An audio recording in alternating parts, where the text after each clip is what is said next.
Hi friends, ഈ ചൂട് സമയത്ത് അടിപൊളി പച്ചമാങ്ങ ജ്യൂസ് ഇട്ട് കുടിച്ചാലോ? അതിനായി 1 സ്പൂൺ ചിയ സീഡ്സ് കുറച്ച് വെള്ളത്തിലിട്ട് കുതിർക്കാൻ വയ്ക്കാം. ഇതാണ് ഇന്നത്തെ താരം. മാങ്ങ നന്നായി തോല് നീക്കി ചെറിയ കഷ്ണങ്ങളാക്കി, ഒരു ചെറിയ കഷ്ണം ഇഞ്ചി, ഒരു പച്ചമുളക്, ആവശ്യത്തിന് ഉപ്പ്, 1 കപ്പ് വെള്ളവും ഒഴിച്ച് മിക്സിയിലിട്ട് നന്നായി അടിച്ചെടുക്കാം. ഐസ് ക്യൂബും ഷുഗറും വേണമെന്നുള്ളവർക്ക് ആവശ്യത്തിന് ഇട്ട് കൊടുക്കാം. ഞാനിവിടെ ചേർക്കുന്നില്ല.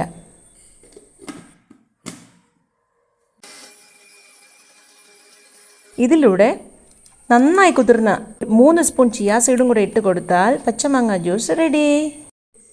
ഈ വീഡിയോ ഇഷ്ടപ്പെട്ടുവെങ്കിൽ ലൈക്ക് ചെയ്യൂ, കമൻറ്റ് ചെയ്യൂ, ഷെയർ ചെയ്യൂ, സബ്സ്ക്രൈബ് ചെയ്യൂ. കൂടെയുള്ള ബെൽ ബട്ടൺ കൂടെ ഒന്ന് പ്രസ് ചെയ്യൂ.